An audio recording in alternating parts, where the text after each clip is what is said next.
your side is right about everything and the other side is wrong about everything. And so it forces us into this kind of adversarial way of thinking about politics. I can just simply categorize you as on the good side or on the bad side. And so you have nothing to learn from anyone because either you already agree with them on everything, or I know you're wrong about everything and, you're a lost cause and beyond help. And all I need to do is defeat you and dominate you. Hey everyone, welcome back to Looking Outside. So today we're going to get a little bit political, but maybe more accurately, we're going to try to not get political, which is pretty challenging at the moment, not to get caught up in all of the increasing tensions and these conversations around left and right-wing narratives, not just in the US, but all across the world. The big question may seem to be, who is the good guy in this situation? But it's actually not. The real question is if the left-right political spectrum is actually a myth, and therein a self-inflicted wound. Today with me is Verlan Lewis, author on the topic, scholar and professor in political and constitutional studies. Huge welcome to the show, Verlan. Great. Thanks so much for having me. Quick plug right up front for your book, which I have read and I think it's amazing. And I was telling Verlan before we started recording that I'm recommending it to anybody who's interested in this topic. Fantastic book. Highly recommend it. Thank you so much, Joe. Of course. Well, let's start with an intro into who you are. Yeah, so I'm a professor of constitutional studies at Utah Valley University, and I also teach in the political science department here. One of my big interests is how can we preserve constitutional democracy? And that's something I think that for many years in a lot of places, maybe we've taken that for granted. But I do think we are in danger of losing constitutional democracy in many places around the world. And so my research is looking into what's going on, why is that happening, and how can we shore up constitutional democracy? For me, that's important because I feel very fortunate to live in a place where I feel like I have the freedoms to pursue the kind of life that I want to pursue, that I have relative peace and prosperity in my community. And I recognize that it's easy to take those things for granted, but those things are very fragile. For most of human history and most societies, people haven't had that. So I think it's an important inheritance that we have that we need to cultivate and preserve and pass on to future generations. So that's kind of the aim of my research. And that was the impetus behind co-authoring this book, The Myth of Left and Right, with my brother and co-author Hiram Lewis. So you co-wrote it with your brother, and do you work together? This is actually our first project working together. So it's been fun. He's a historian. I'm a political scientist. So we have a little bit different backgrounds and training, but we're interested in a lot of the same topics and ideas. And he's definitely the first author on this book. And he came to me with this idea. And I was skeptical at first, as I think most people are when we present this idea about the myth of left and right. But I said, hey, let's research it. Let's examine this hypothesis that you have. And the evidence led us to what we argue for in the book. Yeah, and it's a really nice, actually, blend the history and political science because you're backing up so much of what you talk about with obviously an analysis of the situation today, but also then context around how it evolved and where it came from and maybe how it diverged from the original starting point, which is really interesting when we talk about the left and the right, because it's only about 100 years old in the US, this concept. That's right. Yeah. So the left-right intellectual framework first emerges in the French Revolution. And it was just a shorthand way to talk about people who were in favor of the revolution and people who were against the revolution. Those who sat on the left-hand side of the National Assembly were those who were in favor of the revolution. Those who sat on the right-hand side were opposed to the revolution. And since there was one big issue in politics at that time, it kind of made sense to talk about politics in terms of a unidimensional spectrum of left to right. But this way of thinking about politics was really kind of contained to France and the European continent for about a century. And it doesn't really expand past that until the early 20th century, when Bolshevik revolutionaries adopt this intellectual framework to justify their own revolution in Russia. And unfortunately for us, in the 1920s, American journalists reporting on the French Revolution start using these same terms to refer to American politics. And it's really taken off just in the past century. So as we argue in the book, we think that left-right thinking is misleading and harmful. But the good news is for most of American history, we haven't thought and talked about politics in that way. And so we think, why not go back to the way we thought and talked about politics before the left-right spectrum? 100 years old is a ripe old age to pass on. And so I think that's what we should do with the left-right spectrum. And what you're arguing for is instead of clustering a bunch of issues together to denote a left or a right-leaning ideology, let's get rid of that and actually talk about the specific topics and the issues and the policies that underpin I guess, the parties across the spectrum, right? So looking at the issues versus bundling a bunch of issues together and thinking that they all represent the same thing.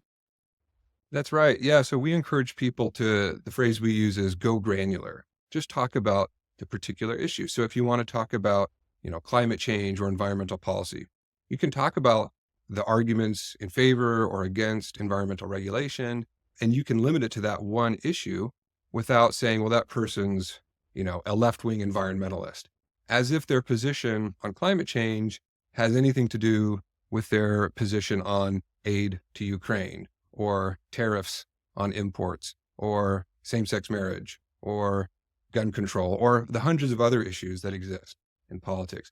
And what we do when we use the language of saying, oh, they're, a right-wing pro-lifer or they're, a left-wing environmentalist, what we're doing is we're pretending all of those issue positions have to go together in ways that they simply don't. And as you pointed out, historically, they haven't in the past, they won't in the future. The bundle of issue positions that go together under the banner of left wing or right wing at any given time is different from what it was in the past, because these are really just political parties that are groups of individuals that are working together for certain common ends, but they're constantly changing their issue position. So I think it misleads to refer to people as being conservative or progressive or left wing or right wing. It's more accurate just to talk about positions that people have on particular issues. I mean, it's common sense, right? That's how it should be. But unfortunately, for whatever reason, and actually for a reason that you do outline in the book, is the kind of the growing complexity in the world, that this simplification, this kind of binary way that we look at these things has almost been maybe not created, but solidified to help us to grapple with lots of complexities in the world. It's just easier, it's simpler to be able to say it's this or it's that, and it's nothing in between, and looking at the gray, looking through ambiguity, and also maybe even sympathizing with people who, let's say, I think you're a great person, but there's one issue that you stand against that I stand for. Therefore, it's just easier for me to say, I don't agree with him. So this kind of oversimplification, it got us to this point where we think it's been helpful, but it's actually been a hindrance. Yeah, and it's too bad because a lot of the smartest people in the country today and around the world are believers in the left-right spectrum and promoters of the left-right spectrum. So if you go talk to a lot of my colleagues in my political science department or in other political science departments, they largely believe in this myth. And so it's hard to make headway in getting rid of this way of thinking because the most educated people are thinking in this way and promoting this way of thinking. And in some ways, I think it's analogous to what happened with medicine in the 18th century. So you pointed out, Joe, that one of the reasons that this left-right way of thinking is attractive to people is because it's simplistic. It's a way to simplify the complexity of reality into just, well, there's just a single line and you're either on the left-hand side of this line or the right-hand side of this line. And that is, I think, one of the reasons. In the same way, we've had other intellectual frameworks in human history that have been appealing because they're simplistic, but nonetheless wrong and sometimes very damaging. So I would say that the four humors theory of medicine would be a good analogy.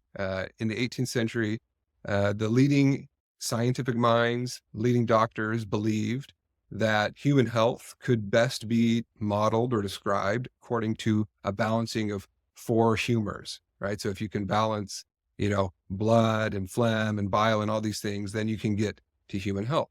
And so what this led doctors to do is they said, well, if you have a fever, if you're red and puffy, that must mean that you have too much blood. And so we need to bloodlet you. And so doctors would actually do this to patients, and they actually killed a lot of people.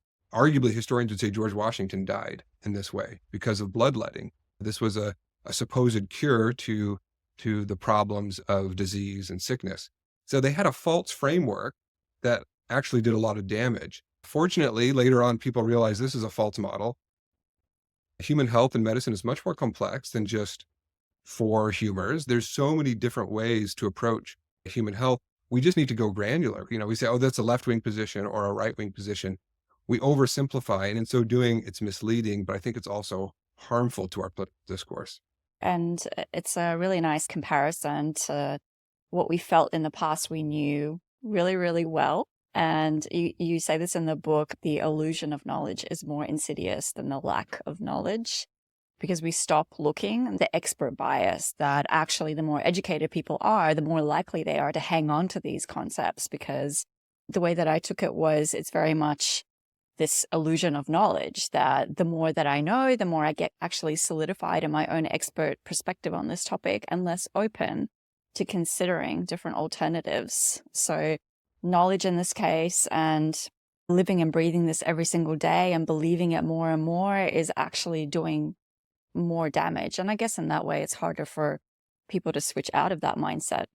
Yeah, so I think there's a couple of interesting things going on there with why the most educated and intelligent people are the most likely to believe in the myth of left and right.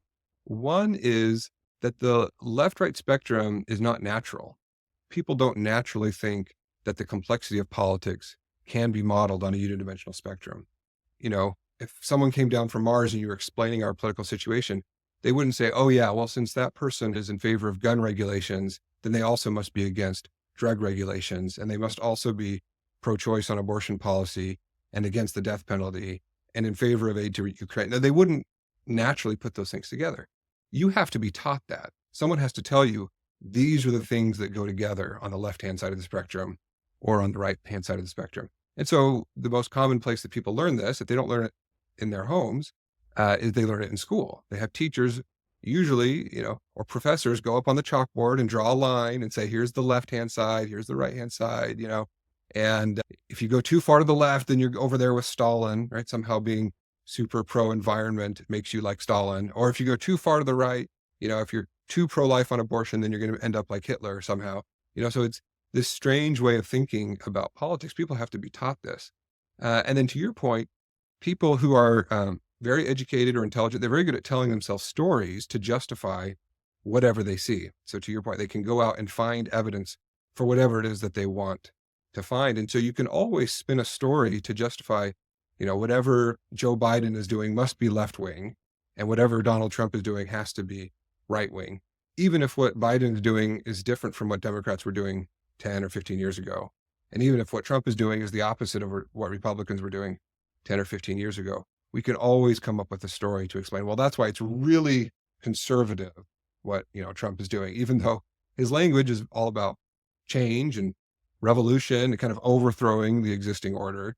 And, here's why, what Democrats are doing is actually progressive. So I think those are two of the reasons why this tends to be most common among the very educated.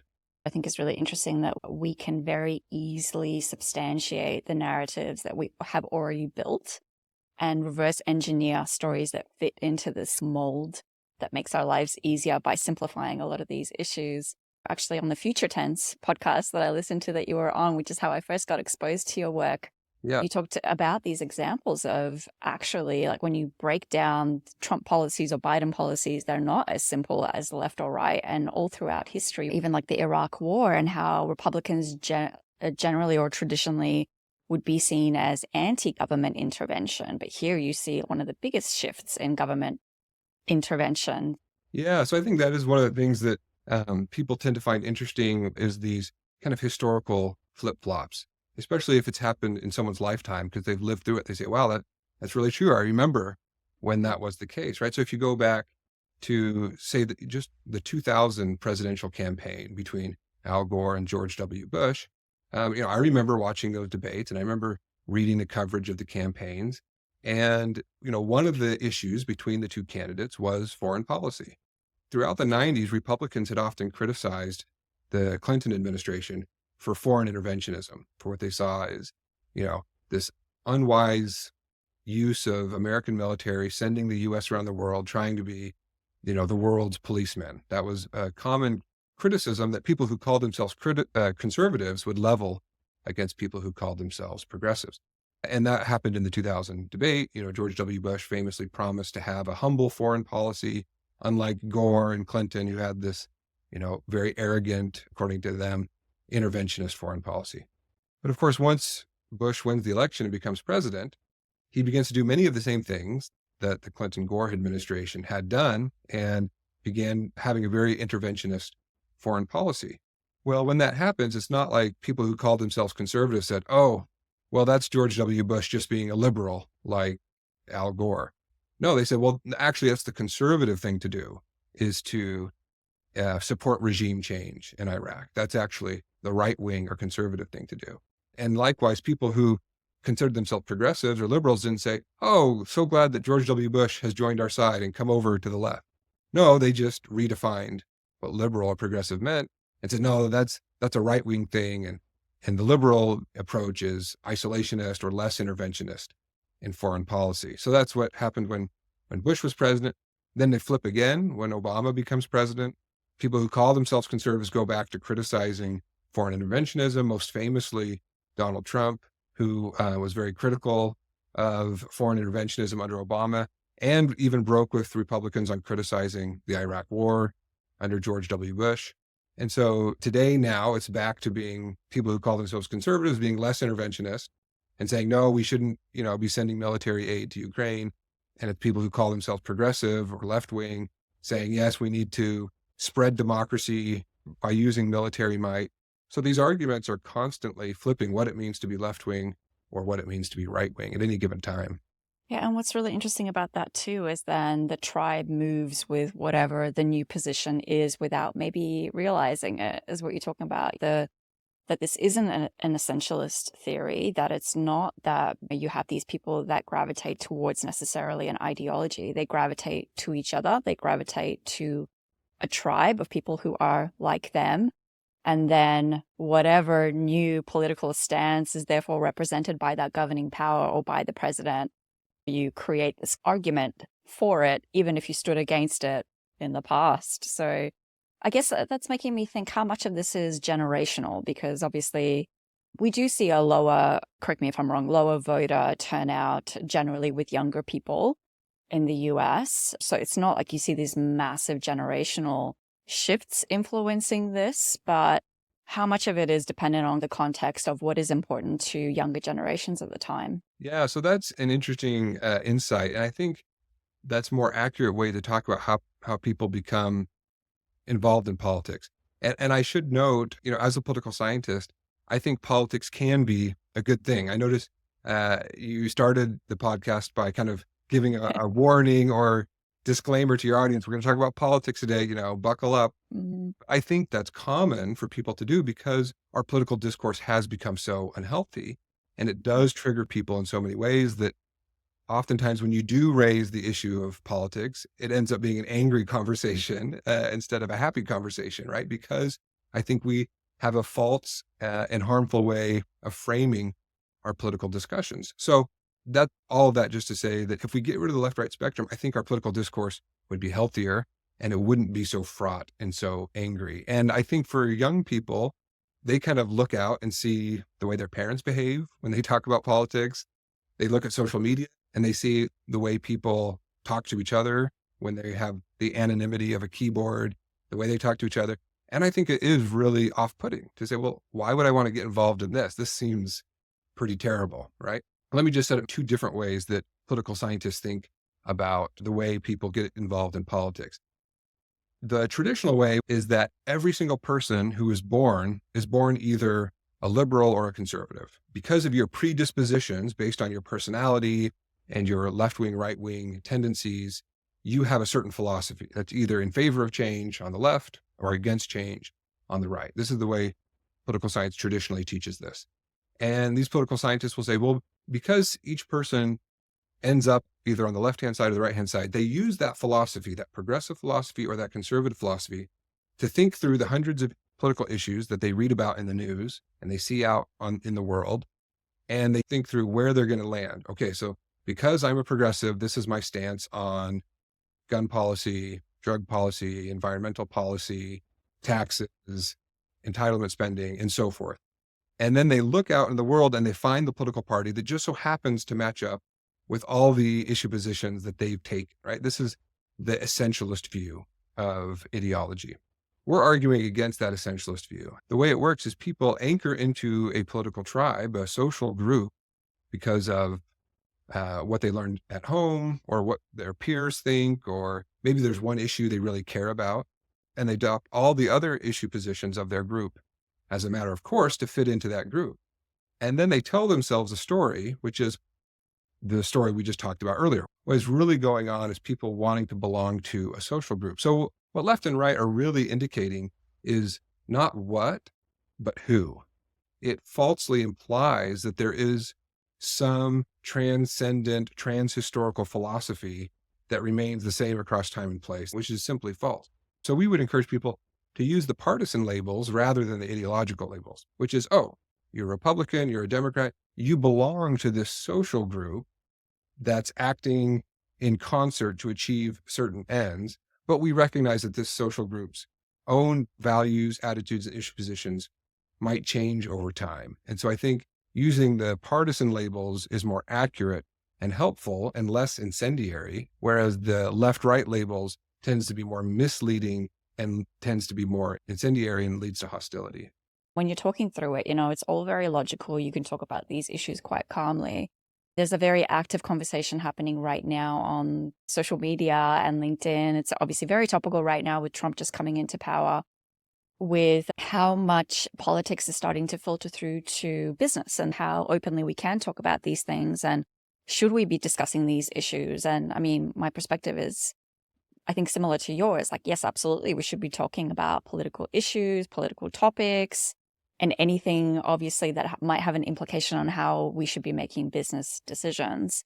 However, what ends up happening on social media is obviously a lot of these oversimplifications of these issues and a greater level of hostility, even with a platform like LinkedIn, where you have a name and a company associated with the person, still very keyboard warrior type of language, where if you don't stand for this, then you stand for Nazism and fascism and all of these other things. So I guess my question to you is, I mean, is that a possibility for us to talk about a lot of these things and to break these concepts down in the current climate that we're in, where emotions are high? The majority of people aren't able to talk about these topics as calmly as you and I are right now. Yeah, and I think that's because we're leaving aside the left-right framework. But once you believe in the left-right spectrum, then whether you notice it or want to do it or not, you inevitably start becoming much more tribal and hostile in the way you discuss politics. I think there's a simple historical comparison we can do. For most of American history, American citizens had two major parties, but they thought of the two major parties as broad coalitions of a variety of individuals, groups, factions, and interests. And these coalitions didn't agree with themselves on everything, but they agreed on a few things that they would work together on to try to achieve certain ends. And each individual or group or interest within these two broad coalitions recognized that they agreed with the other party more than their own party on some issues, and they agreed with their own party more than the other party on other issues. It just depended on the issue. And so this allowed people to have a little bit more of a critical distance between their party. Partisan identity was important to people, but they didn't have the delusion that they agreed with their party on everything and that the other party was wrong about everything. But once you introduce the left-right framework, what it tells us is that there's just one big issue in politics, because there's just a unidimensional spectrum. And where you are in that one big issue determines all of your positions on the hundreds of other issues.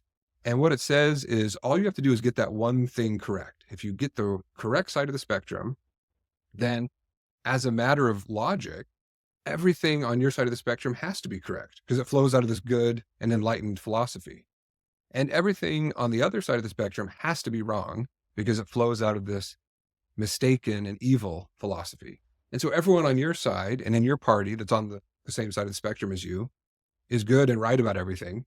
And everyone on the other side of in the other party on the other side of the spectrum is wrong and bad because they're wrong about everything. So it sets up this kind of totalitarian framework. In this totalitarian way of thinking, that I think was expressed famously by Robespierre, right? One of the very first advocates of left-right thinking in the French Revolution, who said, there are only two parties in France, the people and its enemies. And unfortunately, I think that totalitarian way of thinking is making its way more and more into our own political discourse. We graph this in the book. You can see the rise of left-right language has increased exponentially. It was very small in the 1920s and 30s. Very few people thought and talked in this way. Even still in the 1950s and 60s, it was more of an elite phenomenon. But in the last few decades, it has taken off where everyone thinks and talks in this way, which is there's just a single line and your side is right about everything and the other side is wrong about everything. And so it forces us into this kind of adversarial way of thinking about politics. And so if someone says on an issue that you disagree with, instead of saying, oh, that's interesting, I'd like to hear more about that because, you might be right about it. It's like, no, I know you're wrong about it because it's on the wrong side of the spectrum. And so when you meet someone, instead of saying each person is going to have their own unique bundle of issue positions that I'm interested in learning about and learning from, I can just simply categorize you as on the good side or on the bad side. And so you have nothing to learn from anyone because either you already agree with them on everything, in which case they have nothing interesting to say because you already have all the same opinions according to this framework, or I know you're wrong about everything and, you're a lost cause and beyond help. And all I need to do is defeat you and dominate you.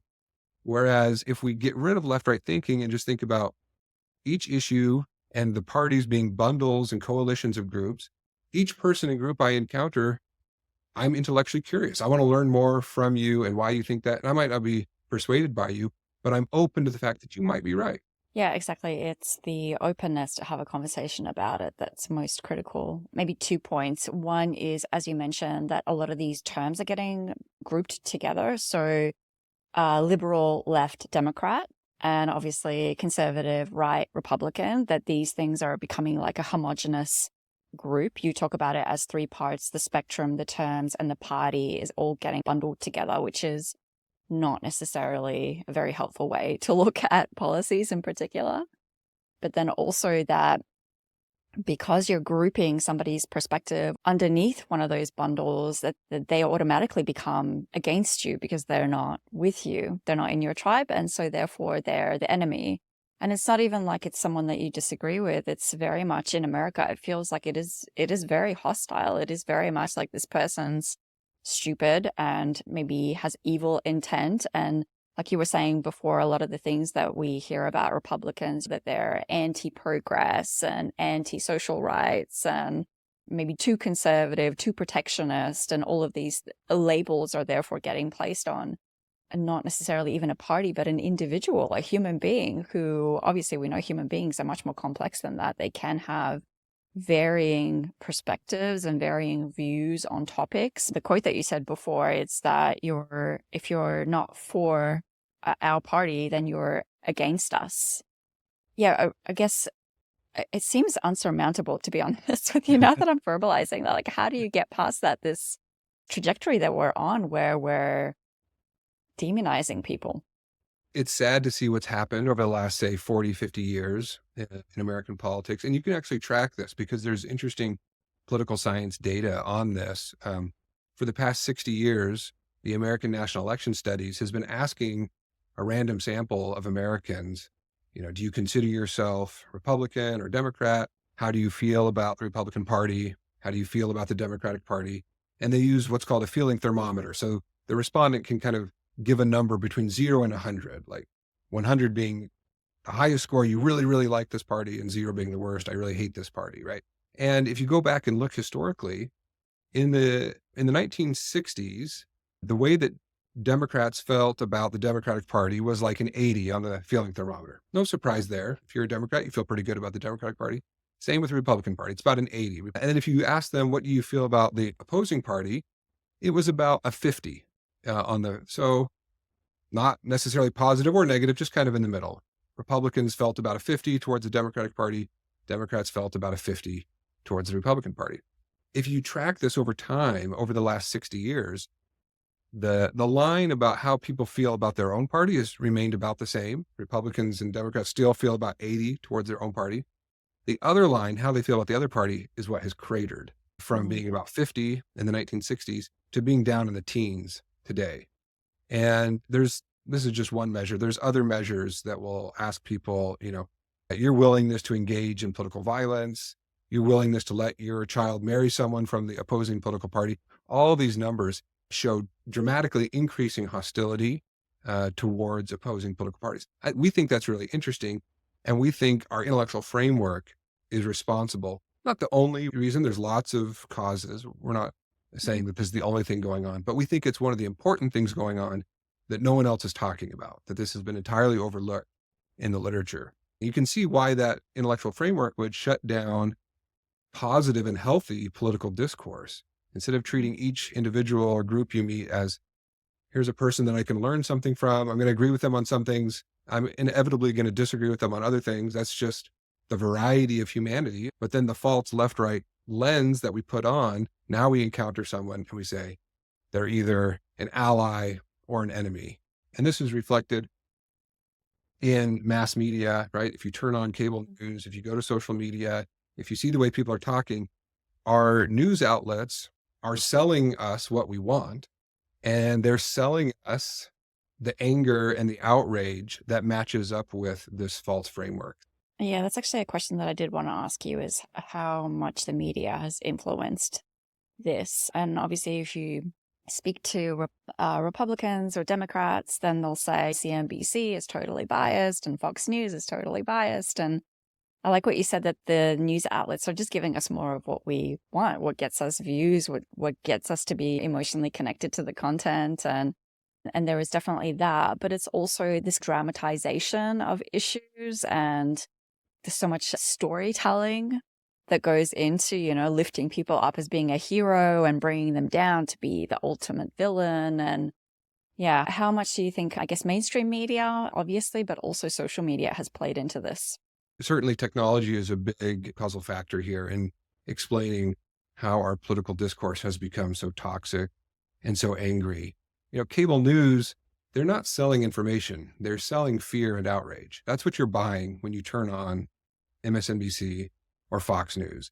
Their purpose, as you can see from their programming and the way they talk, is not to enlighten or inform, but it's to scare and anger, make you scared of the other side and hate the other side. And that, for some people, they get a little dopamine kick by doing that. And I'm going to go turn on my favorite station. They're going to tell me why I'm right about everything and why the other party is wrong about everything. And so it's just letting people indulge in their own vices that way. So I think the fragmentation of media has allowed this to happen to a certain extent, that people can just really cater or cultivate their media consumption in a way that simply reinforces everything that they already believe or that their tribe already believes. We call these ideological echo chambers. I think that's a real danger. There was a time when news media was more centralized and concentrated. I think there was some good and bad about that.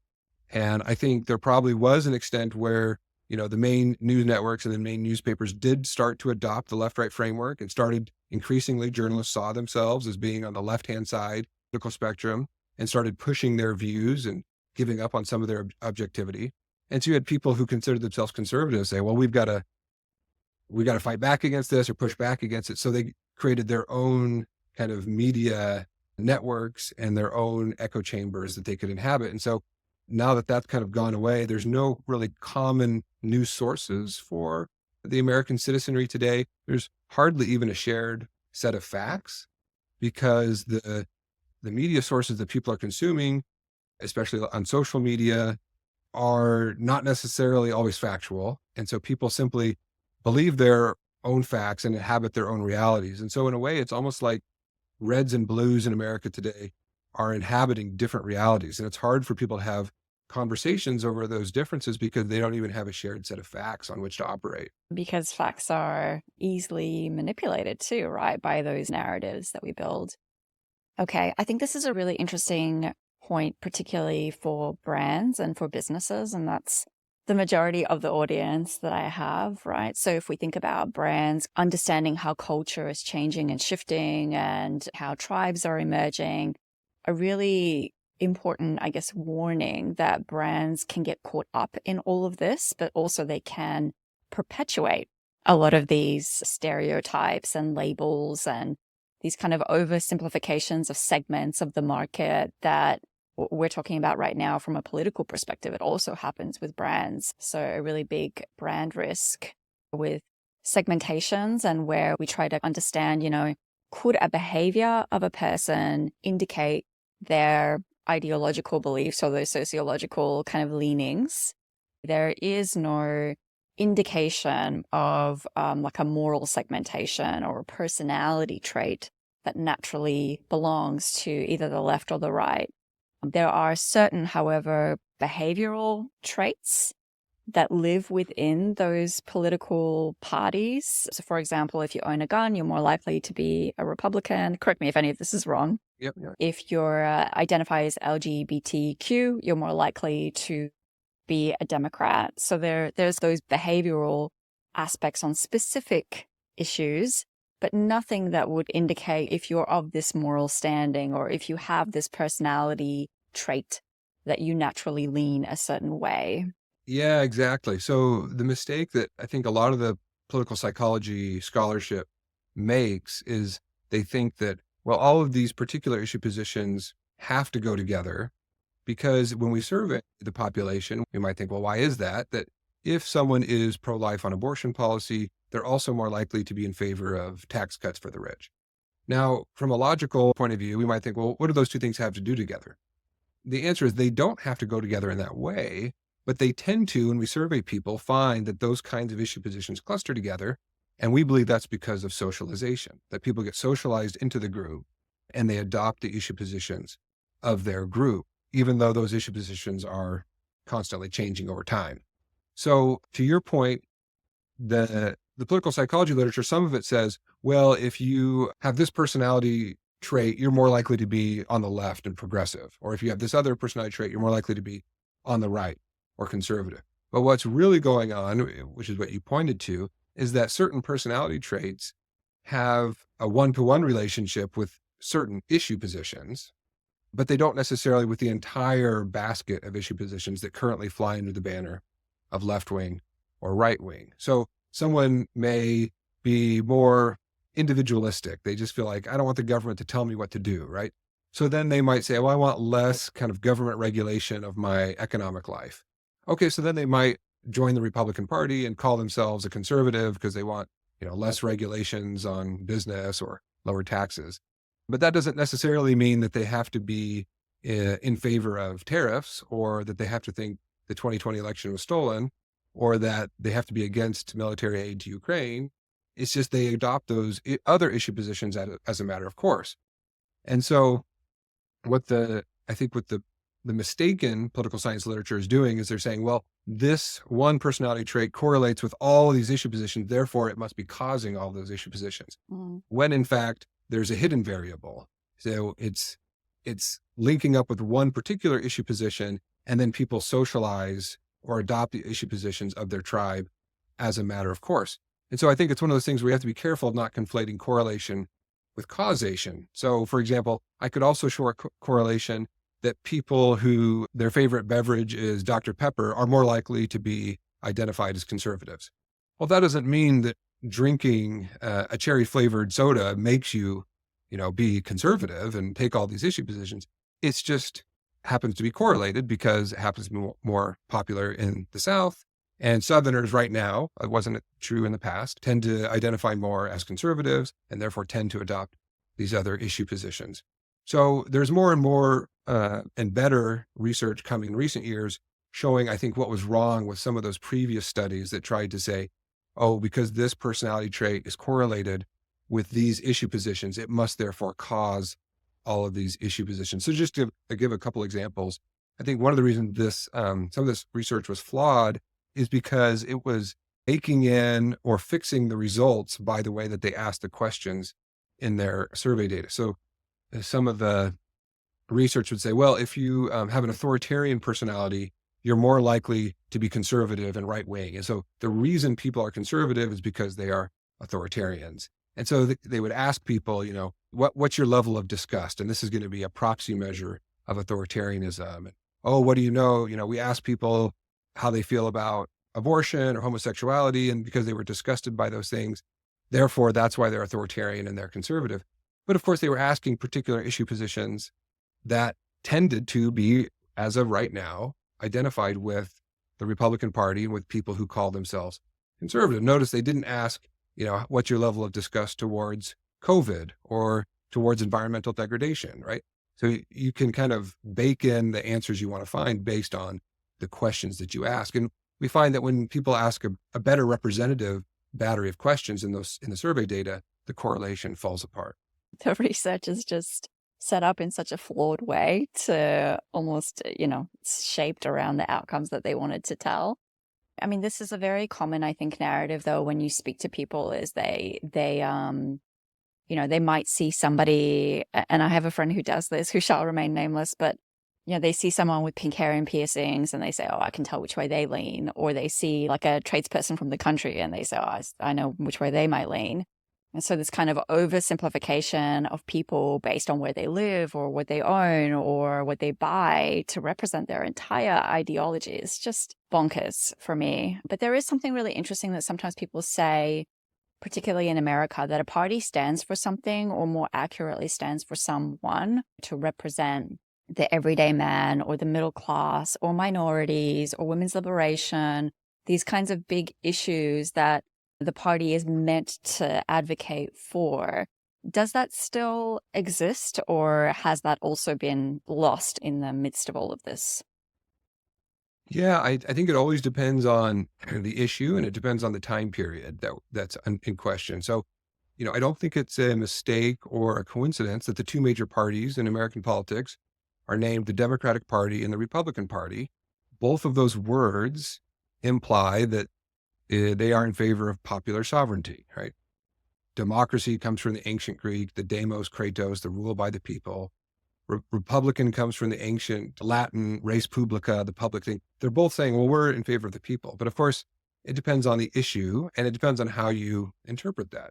When we tell people, well, look, the left-right spectrum doesn't make sense because there's more than one issue in politics, and how can a unidimensional spectrum model more than one issue? They say, well, it's true, there are lots of issues. There's, gun rights and environmental policy and tax policy and trade policy and foreign policy. But all of those things are bound together by one big issue. This is normally what people come back to us and say. They say, your stance on the one big thing determines all of your stances on the hundreds of other issues. But if you ask 10 different people what that one big issue is, you might get 10 different answers. One of the common answers we hear is they say, well, those on the left are in favor of equality and they're egalitarian. And those on the right are hierarchical and in favor of hierarchy. Now, when we get that response, I usually know which side of the spectrum they think of themselves as being on. It's Yeah. kind of a giveaway because it's kind of Yeah. a self-flattering view for someone who's on the left to say, oh, I believe in equality. And, those right-wingers, they're against equality. It depends on the issue and it depends on the time and place, right? So there was a time, say, in the 1930s where it seemed like, okay, FDR's New Deal, this is all about the common man and welfare for the poor and these kinds of things. And it's true that people of lower income tended to vote Democratic and tended to think of themselves as liberal for many, many decades. But that's, of course, changed in our lifetimes. People with less education, with lower incomes, increasingly are identifying themselves as conservative, and they see the Republican Party as the populist party. As conservatism now has become about populism and Trumpism, and they say, well, we're in favor of ordinary people against the coastal elites who are trying to tell us how to live our lives, and we're in favor of looking out for the common working man, the ordinary Americans, and we're in favor of equality. And it's those left-wingers that are in favor of inequality and elitism, and they're the new aristocracy. So these things are always changing. So it depends on the issue and it depends on the time that you're talking about. So just even an issue that is a hot button one that people say, well, the one issue, I don't care about anything else. All I care about is abortion. I hear that from a lot of people. Like, that's the one issue that really matters to me. And that's why I'm a progressive, or that's why I'm a conservative.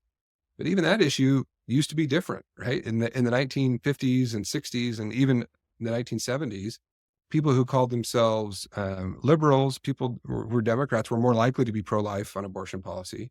And Republicans and those who called themselves conservatives were more likely to be pro-choice on abortion policy. I mean, there's a reason why almost every single Republican presidential candidate of my lifetime had to change their position on abortion. They were almost all previously pro-choice and then switched over to pro-life because the meaning of conservatism changed, the platform of the Republican Party changed. Yeah, that's so interesting. I mean, even like the fact that you've lived through that, the change in stances on abortion, and I'm sure a lot of other issues would have been really interesting to observe as a political scientist in particular. A question that I did have for you, which I did send Verlin and in the prep notes, but now I'm kind of like, well, that actually is a really silly question, but I'm going to ask it anyway, which is, do we need more moderates? But actually, what you're saying is we don't need more moderates. We just need more people to think in a moderate way. They can align to a political party. Is that fair? You got it. Yes. Ding, ding, ding. So this is a question we get a lot. People say, well, we need more centrists. And I would say, well, there's no such thing as a centrist because there's no such thing as a left-right spectrum. We just need to think in politics in terms of the variety of issues. Now, what I do think there is, and this is worth talking about, is there is extremism or moderation in our rhetoric and in our issue positions. On any given issue, you can be an extremist on gun rights and you can be an extremist on abortion or whatever, right? As a side note, if someone, say, is super in favor of gun rights and has like an extreme position, like everyone should be allowed to have their own nuclear arsenal, right? And at the same time is an extremist on abortion policy and pro-choice, and like anyone should be able to have an abortion at any time for any reason, right? Extreme position. So where do we place this person on the left-right spectrum? Well, the political scientists would tell us, well, they're in the center. They're a centrist, even though they have two very extreme, immoderate positions. So this is why, one of the reasons why left-right thinking just doesn't make sense. It's not useful, but there is a way to be extreme on particular issue positions, and there is a way to be extreme in your rhetoric. And I think we need more moderates in terms of rhetoric. I'm okay with someone taking a strong stand on a particular issue, but I think the danger of left-right thinking tells us, well, if this philosophy is good on my side of the spectrum and the other philosophy is bad on the other side of the spectrum, what I need to do is get as far away as possible from the bad philosophy and take my own good philosophy to the extreme. So I do think the false left-right framework is causing people to take extreme positions on particular issues, which could be a problem. I think that could be dangerous. It causes people to really say there's just, as Robespierre said, the people and its enemies. And Robespierre went on to say that, we need to exterminate the enemies of the people. And we see that kind of language more and more in our political discourse, where partisans will talk about the other party as if they are subhuman. It's a way to justify treating people really horribly and hating other people, right? You'll hear Trump talk about, oh, those people are animals or they're scum, right? It's a way of saying, look, those people on the other side of the spectrum, they're just beyond the pale. We can't even engage with them. They are subhuman. And I think that's really dangerous because it leads to civil war and the kind of political violence that I'm very concerned about in this country and in other countries around the world. But I think once we get rid of the left-right blinders and we just say, look, there's lots of different issue positions. Each person I meet is going to be right about some things and wrong about some things. Each of our two major parties are right about some things and wrong about some things. I think that brings down the extreme rhetoric and makes our rhetoric more moderate. It causes us to say, I disagree with this party on this other one thing, but I understand their position on this other thing. And I'm not going to dehumanize them. And I'm not going to call for political violence. I'm not going to call for the overturning of free and fair elections. But you can see why our political discourse gets so ramped up, because people see the presidential election as like the end all be all. If this person gets elected, it's the end of the world because that party has all of the evil, bad issue positions and our party has all of the good ones. And now it's only going to be bad coming out of this new administration and nothing good. And so that kind of totalizing intellectual framework leads to a totalitarian kind of politics. Yeah, and this kind of narrative of not my president is really surprising, particularly being an Australian living in the US, that, we've had prime ministers in Australia that we think are numpties, as we like to say. But they're still our prime minister. We still want them to be successful because they're going to be making policies that represent us. And we want to get behind them as much as we can. And then, to your point, call them out on the things that are more extreme and that we don't agree with, but in a way that's humble. And I like how you said in the book, ideology is a humility killer, because it creates this inability for us to admit that maybe not that we're even wrong on some issues, but that there is a gray area, that it is ambiguous, that there is a necessary discourse on a topic, that it's not so simple. We need to just be able to have a conversation about it. And I can imagine, as an American, and particularly with the topic that you live and breathe every day, this would be quite challenging for you, let's say at a dinner conversation, when someone brings this up, and you've probably had many conversations with people who are very passionate about the topic one way or another, or about a political party. So any learnings that you've had around how to break down the tension and have more of a civil conversation with people about this? Yeah, it's really difficult, I think because of the left-right framework, exactly as you say. So, if I make a comment, criticizing something that the Biden administration did, oh, maybe I didn't like this aspect of the Inflation Reduction Act. People will immediately jump on me and say, oh, that must mean you're a right-winger and you love Donald Trump, and, you think the 2020 election was stolen, and you support the January 6th insurrection, and you're a fascist. It's like, no, no, no, no, no. It's just one issue, but there are hundreds of issues. And I personally think Donald Trump is one of the worst presidents in American history, but that doesn't mean that everything he does is wrong. It doesn't mean that everything that Joe Biden does is correct. That there is nuance, there's complexity, there's hundreds of different issues. And the statistical probability is that on any person I meet or any group I meet, I'm going to agree with them on some things and disagree with them on other things. So this totalizing framework really does shut down, civil discourse, because people immediately put you in a camp and label you and say you have to be this way. So I found that if I can help the person that I'm speaking with to set aside the left-right framework, we tend to have a much more positive and enjoyable conversation, because we're not assuming the worst about a person or saying, oh, they must be an ally. It makes conversations much more interesting. So, I might say up front, look, I don't think the left-right labels are actually useful, so I'm not going to use those terms. And I think our conversation would be better off if we set aside those terms. I think it makes sense to talk about Republicans and Democrats, again, because we're implying, oh, this is a social group whose issue positions are going to be constantly changing. And they're a social group that's a broad coalition, and I'm going to agree with them on some things and disagree with them on other things. But once we introduce the language of conservatives and progressives, now we're sneaking in this totalitarian framework that tends to shut down productive conversation and make our political conversations more hostile and angry than they would be otherwise. And what you want is more conversation on these topics. So I really like that you say that. This is very much something that was told to me when I arrived in the country, was just don't talk about it, because it's like dangerous territory. You're going to label yourself, you're going to label other people. It's like, don't even go there. But I like that you're saying, no, we need to go there. We need more people to be engaged in political discourse, just in a civil and a more representative way. Right. Yeah. That's something I'm really curious about. And the majority of my audience is from the US, but then we do have many people listening from around the world. So thank you for tuning in.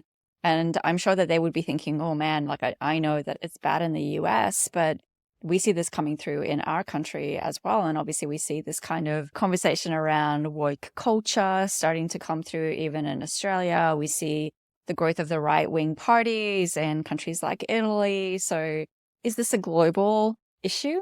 Yeah. So sadly, I think it is becoming more and more a global issue. I love America. I'm so glad I live here. I think the United States has been, on balance, a positive force for good in the world. There's much that I'm proud of America, but this is one of the things that I'm embarrassed about American culture, that we've exported the left-right framework to many other countries in the world to their detriment. And I think it's too bad. So I have spent a couple of years in South Africa. I spent a couple of years in England, and I have seen increasingly this way of thinking kind of spreading to other parts of the world. And I do think it is damaging. So I have been dismayed to see this making its way more and more around the globe. But again, the good news is, for almost all of world history, political history, we haven't thought about politics in this way. It's a relatively recent phenomenon. mostly of the 20th century. Again, it goes back to the French Revolution in the late 1700s, but it really kind of took off around the world in the 20th century. But you can see all of the greatest calamities and horrors of world history that we saw in the 20th century flow out of left-right thinking. I mean, you think about the rise of Hitler and Stalin and Mussolini and Mao and Pol Pot. They all engaged in left-right thinking. They said, our group, our tribe is on this side of the spectrum, and all the bad people are on the other side of the spectrum. And so we can justify mass executions, mass genocide, because these are subhuman people on the wrong side of the political spectrum from us. So it's really horrible. I mean, it is the saddest thing to see what totalitarian thinking does to the human mind.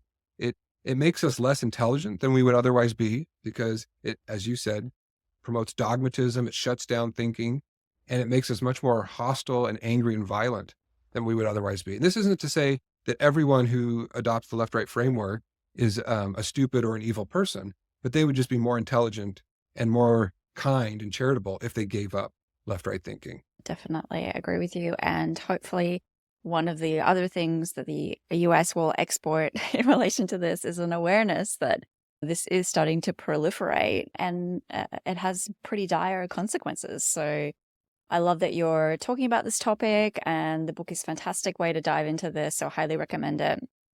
Verlan, it's been an absolute pleasure. I know I've kept you for over an hour. No, it's fun. I've Super really enjoyed it. interesting conversation. Yeah, me too. Me too. So one last question, which is how you get yourself into a different mindset to get a fresh perspective and get out of your own echo chamber and bubble. How do you look outside? Yeah, I think that's a great question. And I think for me, it is literally looking outside, turning off screens and getting outside my house, looking outside to my neighbors and serving them and having conversations with them and getting to know people in a face-to-face way through real human relationships. So I think there's lots that's, causing our political dysfunction and the breakdown of our political discourse today. But I think that's one of the biggest ones, is we increasingly have shut ourselves off from face-to-face human interaction. We spend so much time on these screens that we don't actually get to know people. There's healthier tribes and less healthy tribes. One of the misperceptions I think people have of our argument is like, well, you're saying that people shouldn't be tribal. We're like, well, actually, it's inevitable. Human beings have to belong to groups. We have to get our sense of identity from groups. We're just saying there's healthier tribes and there's less healthy tribes. So my advice to your listeners would be, get out there and find healthy tribes, whether that's a church congregation, a service organization, a local organization, a neighborhood organization. And the healthy tribes are the ones that cause you to serve other people and get to know other people and build real, meaningful human relationships. So for me, my church congregation is a very healthy tribe for me. I belong to the Church of Jesus Christ of Latter-day Saints. And one of the things I do in my church congregation is I get assigned to what we call minister to a few other families in my church congregation. And that just means I serve them. I help them out in any way that they need me to. I share a spiritual message occasionally. So what did that look like? Well, last week, one of the families that I minister to called me up and said, hey, we bought this piece of furniture. We only own a sedan. We can't fit it in our car. Could you help us out getting the piece of furniture from the furniture store, take it to our house? Absolutely. That's what I'm here for. So I spent an hour and a half with this young man who, my son and I went to help him out, and it was wonderful. Got to know him better. And, he and I come from very different backgrounds. My wife and I, we have 4 kids. He and his wife are a young married couple. They don't have any kids. My wife and I, we were born in the United States. He and his wife were born in China. So we just very different backgrounds, very different worldviews. But it gave me an opportunity to get to know him better, to look outside myself, to get to know someone. And so that's the kind of thing that I would encourage your listeners to do, to take the title of this podcast seriously. Turn off your screens, turn off the cable news, turn off the social media, look outside, get to know the people around you. Showing a little bit of empathy, a little bit of benevolence, and a desire to understand other human beings. I love that so much. That's my cue to let you turn off your screen, Verlan, Okay. and allow you to go. But thank you so much for the conversation. I've absolutely loved it. Great. Thanks so much, Joe.